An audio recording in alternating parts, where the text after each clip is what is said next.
chegou o fim do ano e chegou todo aquele incentivo, aquela energia para fazer o novo ano que começa de uma forma diferente, com muita dedicação, disciplina, motivação.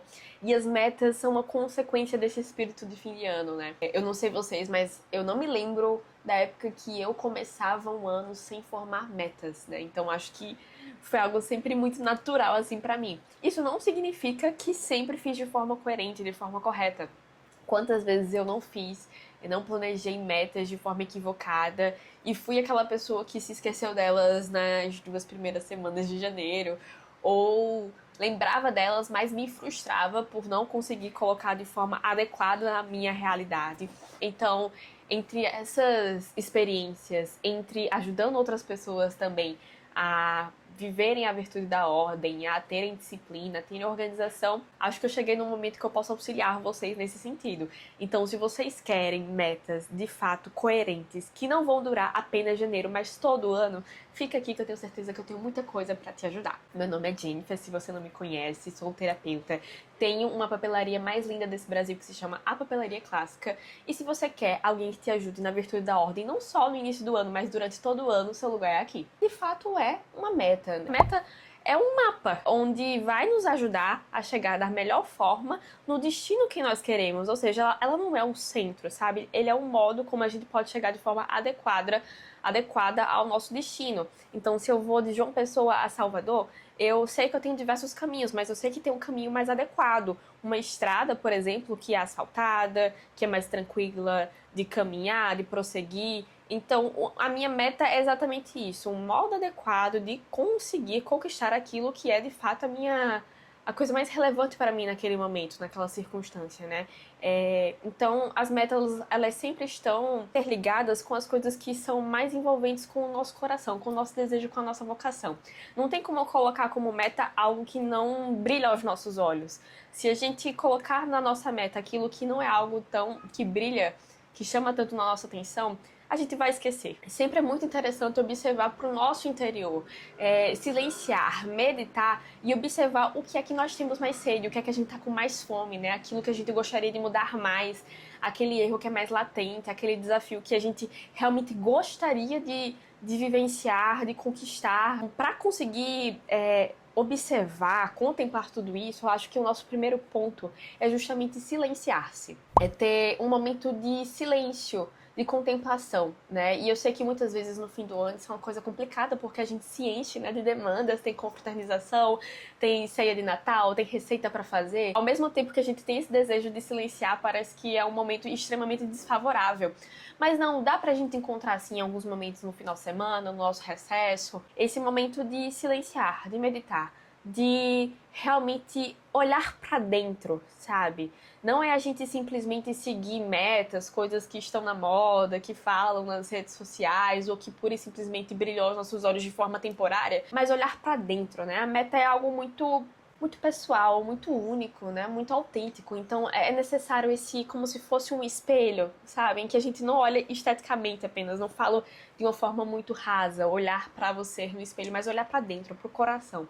Então esse momento de silêncio eu acho que é muito relevante para que a gente realmente tenha esse olhar muito pessoal para nós mesmos, para nossas histórias, e conseguir, né, ser cada vez mais adequado, mais coerente naquilo que nós colocamos como desejo, como meta, né?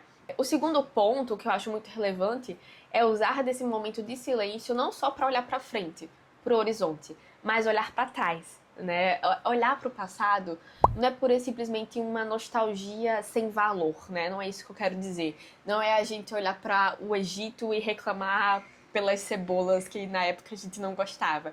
Mas é olhar os nossos passos anteriores, né? Para isso, tem até uma frasezinha que combina muito com o que eu quero dizer aqui. Que importa que de momento tenhas de restringir a tua atividade, se em breve, como mola que foi comprimida, chegarás incomparavelmente mais longe do que sonhastes. Essa é uma frase de São José Maria Escrivá e fala muito desse movimento que eu quero convidar vocês a fazerem. Então eu vou olhar para trás, não para chorar as pitangas, para ver os meus erros e o quanto eu fui horrível no ano de 2025, mas ser sincera e observar, calma, esses foram os passos que eu tracei. Não sei se eu me orgulho de todos, tem alguns que eu sim me orgulho, mas esses foram os meus passos. Então, os hábitos que eu tive durante esse ano foi esses.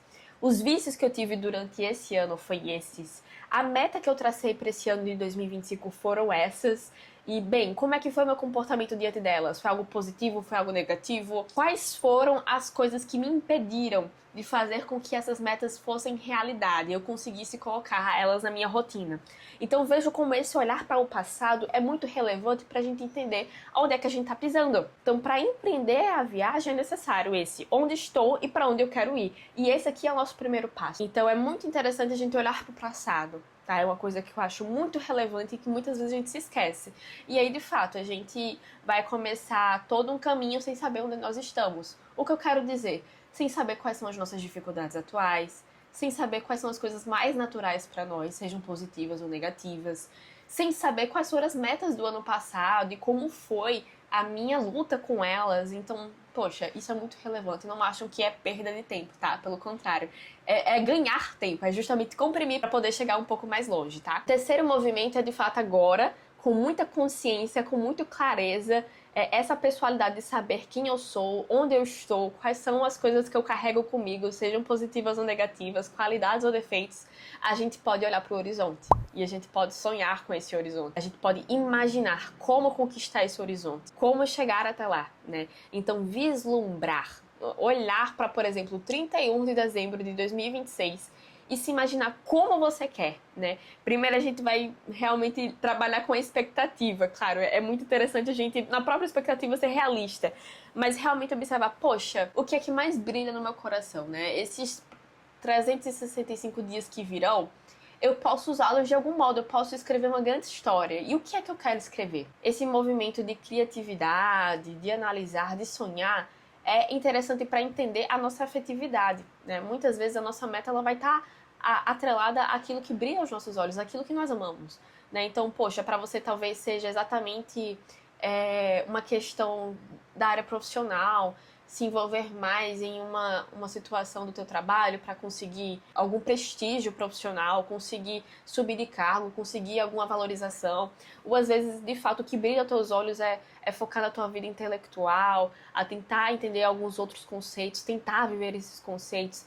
Às vezes é a nossa saúde, né? Uma doença, uma limitação que nós estamos passando e nós queremos, de fato, ou melhorar, resolver isso, ou saber lidar da melhor forma.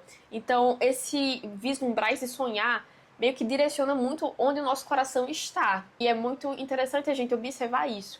É claro que uma meta não vai ser simplesmente formada pelo sentimento, mas nós somos seres humanos, de carne e osso, então isso fala muito também, né? Tem uma sua parcela de significância pra gente, né?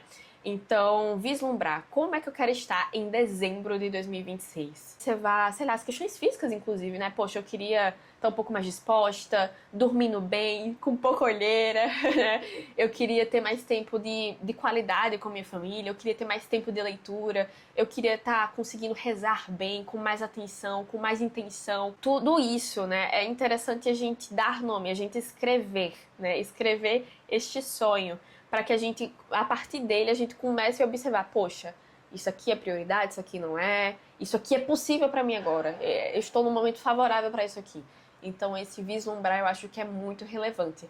Ele não é o ponto final, não é a última atividade, assim, né, na formação de uma meta, mas eu acredito que é muito relevante porque mostra onde é que está o nosso coração, né? Então, no planner que eu uso, que é o planner da papelaria clássica, ele nos pede para fazer esse movimento, né? Tendo feito essa reflexão, fale como é que você gostaria de estar no fim de 2026. E aí ele vai nos falando aqui as áreas da nossa vida, né? Na vida espiritual, na vida familiar, no trabalho, no campo intelectual e cultural, nas amizades e no cuidado consigo mesmo. Então ele meio que destrincha ali as áreas da nossa vida e nos pede para descrever. Abrindo meu coração aqui para vocês, por exemplo, vou dar dois exemplos. Na vida espiritual, o que eu gostaria muito de viver durante esse ano de 2026 é conseguir ir para a missa diária. Para mim é um desafio gigante, assim, sério. Parece até uma missão impossível, olhando só para as minhas forças, mas é algo que eu realmente desejo muito viver. O segundo, por exemplo, na vida familiar, ter mais bom humor e mais presença com os meus familiares. Quando eu olho para o fim de dezembro de 2026, eu gostaria de ver uma Jennifer muito feliz, uma Jennifer que sabe lidar com os imprevistos, com as dificuldades cotidianas, uma Jennifer que sabe viver cada momento de uma forma presente, olho no olho, de fato, viver naquele minuto. Então essas são as coisas que quando eu olho pro fim do próximo ano, eu gostaria de ver a Jennifer do futuro vivendo isso, né? É um exercício muito interessante. E tendo isso feito, a gente vai agora, de fato, escrever, ter o martelo de quais são as nossas metas. Porque se a gente for parar pra ver, a gente quer muitas coisas. Se você for fazer esse exercício, você vai querer colocar trocentas melhores de uma vez só, né? Vai querer 1000 qualidades em 365 dias. E quando as nossas forças elas estão dissipadas, tem tantos locais para colocar essa força, nós perdemos essa força, a gente perde pressão. Então eu acredito que uma das primeiras coisas, assim, agora é o número 4 aqui da nossa lista, né? Que a gente precisa fazer para que as nossas metas sejam de fato coerentes e aplicáveis, é que seja poucas metas. Porque não adianta fazer apenas coisas boas. Tem que ser as coisas certas. Vamos dizer algo aqui pessoal da minha vida, tá? Eu queria muito, sei lá, fazer ciclismo, correr, mas elencar 2 esportes na minha rotina atual não é algo possível. Eu tenho muito bem claro que, poxa, não rola. É uma coisa boa? É uma coisa boa, mas é uma coisa certa pro meu momento, né? Então, conseguir priorizar é uma coisa essencial para a formação das nossas metas. Algo que realmente vale muito a pena para mim é colocar apenas 3 ou menos, né? Esse ano de 2025 foram menos metas, foram 2. Então, poucas metas, para que nós sejamos consistentes em pouca coisa. E se a gente for olhar em 10 anos, se a gente conseguir realmente colocar na nossa rotina, no nosso hábito, uma coisa positiva, assim, uma por ano, em 10 anos, poxa, imagina, né? Que coisa maravilhosa. Então, não é perca de tempo, pelo contrário, é saber utilizar bem o nosso tempo, é ser consistente. Eu gostaria de mudar muitas coisas, mas eu preciso priorizá-las. A quinta característica de uma boa meta é ser algo realizável. Algo dentro da nossa rotina que se encaixa com aquilo que eu tava falando, né? Se é um momento, sei lá, que você está passando por uma gestação, não sei se é a coisa certa focar em outra área da tua vida.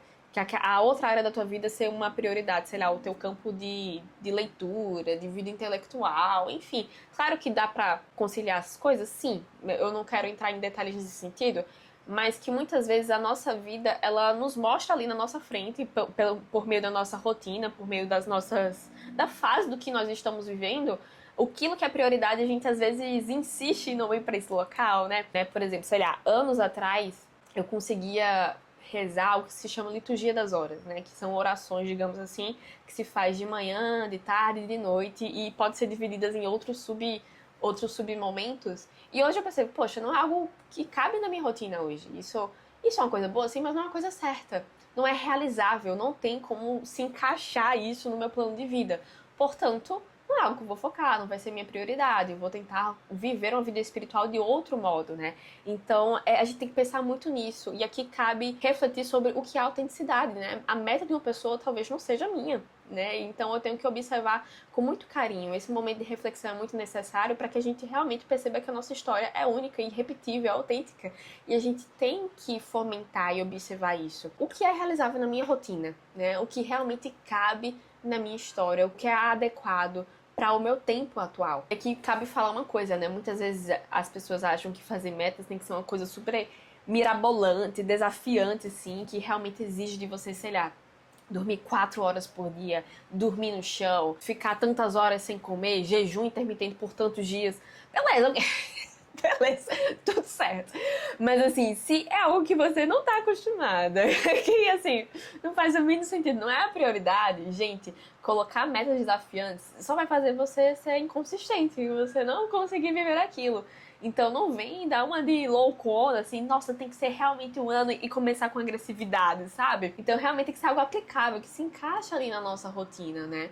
E por isso é necessária essa observação, né? Essa consciência da nossa história, daquilo que nós somos, dos nossos defeitos, das nossas qualidades, da onde é que nós vivemos, o que é que fazemos com o nosso tempo. Então é isso que eu quero dizer quando eu digo que uma meta precisa ser realizável. Nada de loucuras, mas também não partindo para outro extremo de ser algo que você já faz. Então é algo que realmente exige da gente, não é algo que é normal, que é natural, mas que é algo que é intencional, que vai me levar até um certo destino e é algo que eu consigo fazer com os meus próprios pés. E aqui a gente chega no outro ponto, né? Uma meta precisa ser algo pessoal, precisa depender de mim. Se eu colocar uma meta que eu preciso da ajuda de outras pessoas para poder viver, já algo que, poxa, a gente já vai começar ali com uma certa dificuldade, né? Então, por exemplo, sei lá, colocar que minha meta é me casar no ano de 2026. Poxa, não tem como eu me pedir em casamento, né?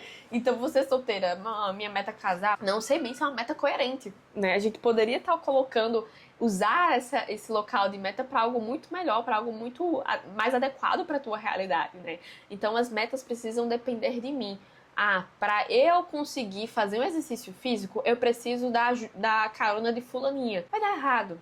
Faça de alguma forma que você não dependa da carona de fulaninha, ou você coloca outra meta, você coloca outra coisa na sua cabeça para realmente ser o desejo, um novo hábito de 2026. Outra característica de boas metas são coisas coerentes, como eu falei no início. Então não adianta se, sei lá, eu sou uma cozinheira, colocar como meta entender bem de engenharia mecânica. Uma coisa necessariamente não tem a ver com a outra.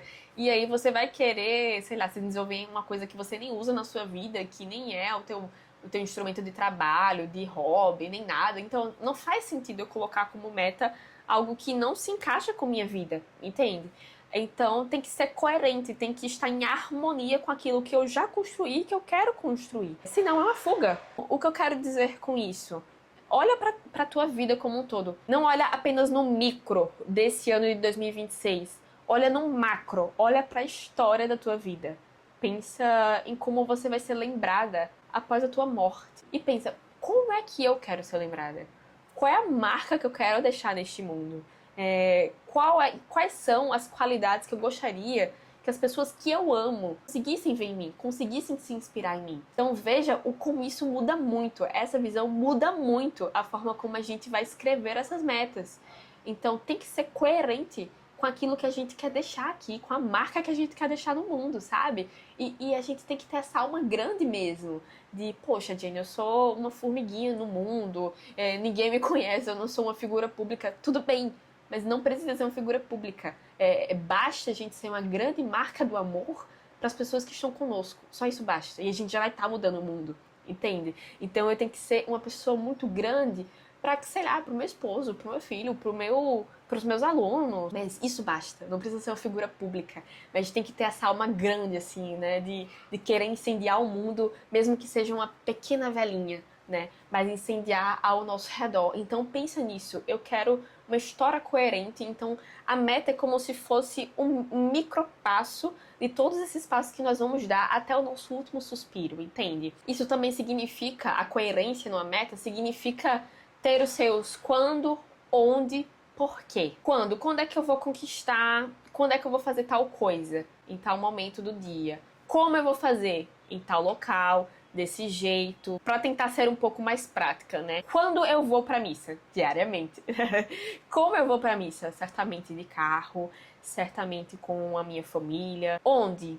Tem tais missas aqui perto que eu já tenho uma atrelada na minha cabeça, então vai ser nessas igrejas, de tal forma, vai se encaixar dessa forma na minha rotina. E por que eu vou pra missa? Por que eu vou pra missa todos os dias? Porque eu acredito que esse hábito vai me aproximar muito de Jesus Cristo, que vai ser algo que vai realmente me auxiliar na minha vida espiritual. Vai fazer com que eu viva todo o meu dia tendo o centro do meu dia bem claro no meu coração.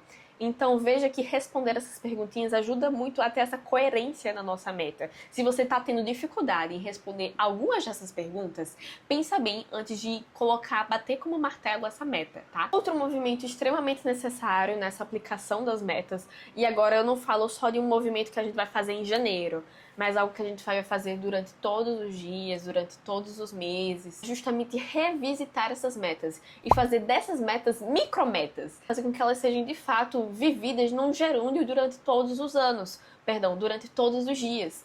Então, por exemplo, eu coloco como meta isso aqui no início do meu planner, tenho aqui as minhas metas, mas eu vou, por exemplo, no mês de janeiro, observar essa meta e colocar como ponto de luta do meu mês algo que tem a ver com essa meta, certo? Então, por exemplo, se a minha intenção é ir para a missa diária, então em janeiro eu vou testar tal tipo de rotina. Eu vou tentar ir para a missa todos os dias às 7 da manhã. Eu vou tentar ir à missa às 5 da tarde, por exemplo.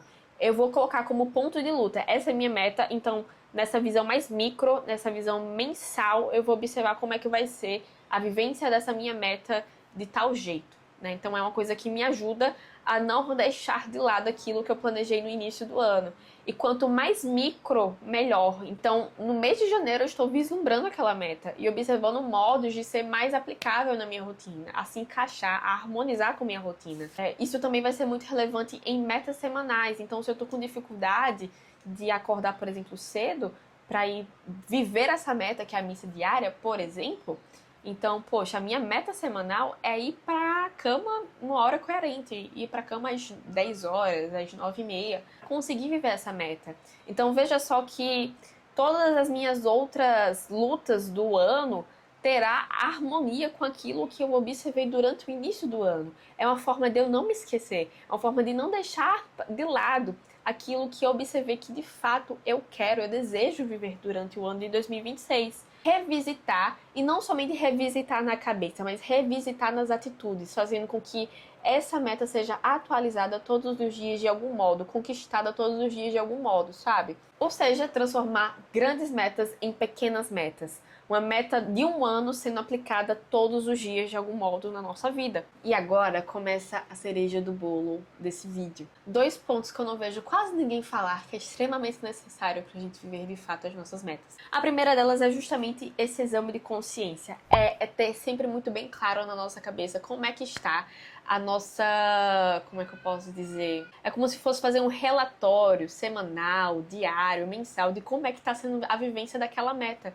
Eu não posso simplesmente colocar algo que eu desejo e deixar esquecido no início do ano. Tenho que observar como é que está meu comportamento diante disso de forma muito frequente. Então, esse exame de consciência é algo muito relevante. Eu já fiz um vídeo sobre isso aqui no YouTube, eu vou deixar aqui para vocês darem uma olhada. Não é nada senão observar quais foram os passos que eu dei naquele dia, né, naquela semana, e ver o que é que eu me orgulho, o que é que eu não me orgulho e o que eu posso melhorar. Às vezes a gente acha que os recomeços precisam esperar por início de um ano, por início de um semestre, mas não, os recomeços eles são diários. E não só diários, a gente tem que fazer vários recomeços durante um dia só, né? Então a própria natureza nos mostra isso, né?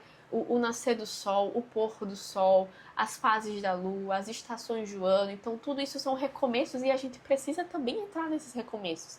A nossa alma pede por recomeços. Então se a gente falha no mês de janeiro tal coisa, não desiste, sabe? Analisa por que eu caí, por que eu não consegui cumprir essa meta, por que eu não consegui ir pra missa diária. Foi por conta que eu me deixei levar pela preguiça, minha rotina tá muito exigente, não estou conseguindo acordar na hora certa, tá tendo muito trabalho, muita demanda de trabalho, não tá sobrando tempo pra ir pra missa. Então, ter muito bem claro, ter o nosso olhar realmente direcionado àquilo, nos ajuda a observar o que é que a gente pode melhorar, portanto, recomeçar. Então, não deixem de lado, minha gente, essa coisa que eu tô chamando aqui de exame de consciência. É algo extremamente necessário para que, de fato, nós sejamos protagonistas dessas metas, que a gente consiga, de fato, realizar a nossa própria mão da forma que é adequada às nossas circunstâncias, sabe? O outro ponto que eu acho muito relevante é o dinamismo. É sobre acomodação, não é sobre preguiça, não é covardia, não é desistência da meta que a gente traçou no início do ano. É saber fazer com que ela harmonize com o movimento, com a música que tá tocando na nossa vida, né? Esse ano de 2025, ele era uma incógnita pra mim, porque eu tinha acabado de ter um bebê, então eu comecei o ano com um bebê de 1 mês. E sabia que minha vida ia passar por diversas fases, como um bebê de 1 mês passa durante um ano, né? Então eu sabia que ia ter salto, eu sabia que ia ter muita surpresa. É o meu primeiro filho, então ele tá aprendendo a ser criança, eu tô aprendendo a ser mãe. Então eu sabia que muita coisa ia acontecer. Então eu vi, assim, com os meus próprios olhos, como é necessário ter esse espírito de, poxa, talvez eu precise me adequar, eu preciso dançar conforme a música, para que eu não me frustre, para que eu não desista de melhorar durante esse ano, né? Então foi algo que foi realmente muito, muito relevante para mim. Com a disposição de mudar o que for necessário mudar, mas não deixar de lado a busca por uma melhora pessoal. O que me ajudou foi colocar metas que de fato se adequassem à minha realidade. Então, por exemplo, começar a me arrumar no início do dia. A primeira forma como eu vislumbrei viver isso era ficar pronta antes do Álvaro acordar. Então, antes de o meu filho acordar, eu tomar um banho, passar uma maquiagem, botar uma roupa legal, aí começar o dia. Então, começar o dia, assim, já ia me ajudar muito na minha disposição. Eu não gosto de forma alguma de ficar de pijama o dia inteiro. É uma coisa que não combina com minha personalidade. Então, eu não queria com que um puerpério, com que a maternidade me levasse para esse canto. Então, era uma meta. No início deu certo. Acordar e fazer tudo antes de ele me chamar. Mas por um tempo passou a ser uma dificuldade. Então eu tive a fase de, por exemplo, tomar banho, acordar, ficar com ele e me maquiar com ele acordado. Eu tive a fase de, poxa, às vezes precisar da ajuda do meu esposo para poder fazer essas coisas e me arrumar antes do trabalho dele.